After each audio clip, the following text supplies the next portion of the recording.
श्री स्वामी समर्थ. नमस्कार, मी Vaishali moms kitchen food चॅनलमध्ये तुम्हा सर्वांचं मनापासून स्वागत. आज आपण होममेड असा चहाचा मसाला तयार करणार आहोत. हा चहाचा मसाला चहामध्ये घातला तर 100% चहा कितीही केला तरी तो कमीच पडेल असा हा फक्कड चहा तयार होतो. चला तर मग सुरुवात करूया रेसिपीला. सर्वप्रथम इथे मी लवंग घेतले, हिरवी वेलची घेतली, जायफळ घेतले, सुंठ घेतले, दालचिनी घेतले व मिरे घेतले. सर्वप्रथम आपण सुंठ घेऊन त्याचे छोटे छोटे तुकडे करून घ्यायचे व त्याची खलबत्त्यामध्ये बारीक कुटून पावडर तयार करून घ्यायची. जर तुमच्याकडे सुंठ पावडर असेल तर तीही घेतली तरी चालेल. त्या पद्धतीने आपण कुटून त्याची बारीक पावडर तयार करून घ्यायची आहे. आता आपली पावडर तयार करून झालेली आहे व दुसरीकडे आपण कढई गॅसवर कढई ठेवून ती गरम करत ठेवलेली आहे. कढई गरम झालेली आहे, त्यामध्ये आपण सर्वप्रथम दालचिनी घालायची आहे. दालचिनी चांगली 1 मिनिट चांगली बारीक गॅसवर भाजून घ्यायची आहे. त्यानंतर आपण त्यामध्ये मिरे घालायचे आहेत. मिरेही आपण 1 मिनिट चांगले भाजून घ्यायचे. सर्व मसाले आपण या पद्धतीनेच भाजून घेणार आहोत. मसाले भाजल्यामुळे आपला मसाला 3 ते 4 महिने आरामशीर टिकतो.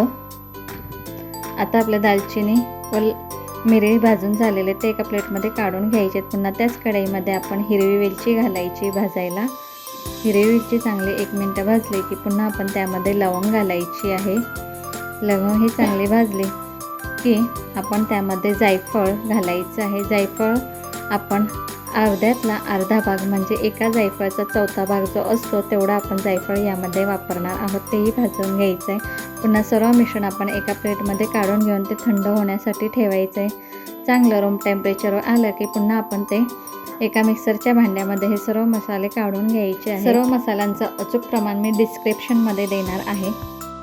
पुन्हा बारीक केलेली सुंठही त्यामध्ये घालायची व मिक्सरला फिरवून त्याची बारीक पावडर तयार करून घ्यायची आहे.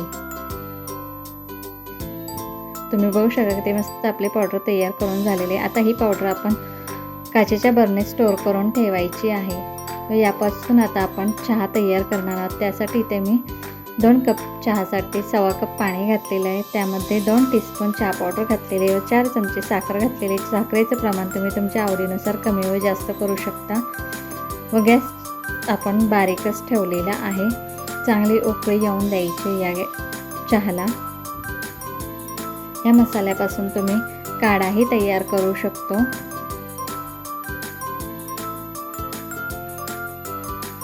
टू इन वन असा हा चहाचा मसाला आहे. त्यानंतर चांगली उकळी आल्यानंतर त्यामध्ये आपण 1 कप दूध घालायचं आहे व सर्व मिश्रण व्यवस्थित चमच्याने एकत्र करून घ्यायचं आहे.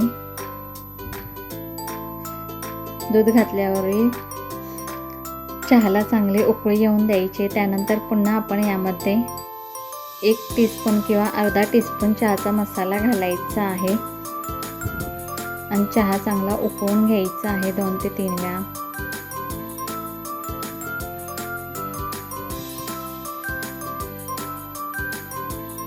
हा चहा एकदा तुम्ही तयार केला ना की घरातले अजिबात बाहेरचा चहा पिणार नाहीत. एवढा हा फक्कड असा चहा तयार होतो व टेस्टलाही खूप अप्रतिम लागतो. आता आपला चहा तयार झालेला आहे. तो गाळून घेऊन सर्व करायचा आहे. ही चहाच्या मसाल्याची रेसिपी तुम्हाला कशी वाटली हे कमेंट करून नक्की कळवा. अशाच नवनवीन रेसिपी पाहण्यासाठी आपल्या मॉम्स किचन फूड चॅनलला लाईक करा, शेअर करा व सबस्क्राईब करा. सबस्क्राईब करायला अजिबात काही लागत नाही. वाट कोणाची बघताय, कारण आपल्या चॅनलला सबस्क्राईब. थँक्यू.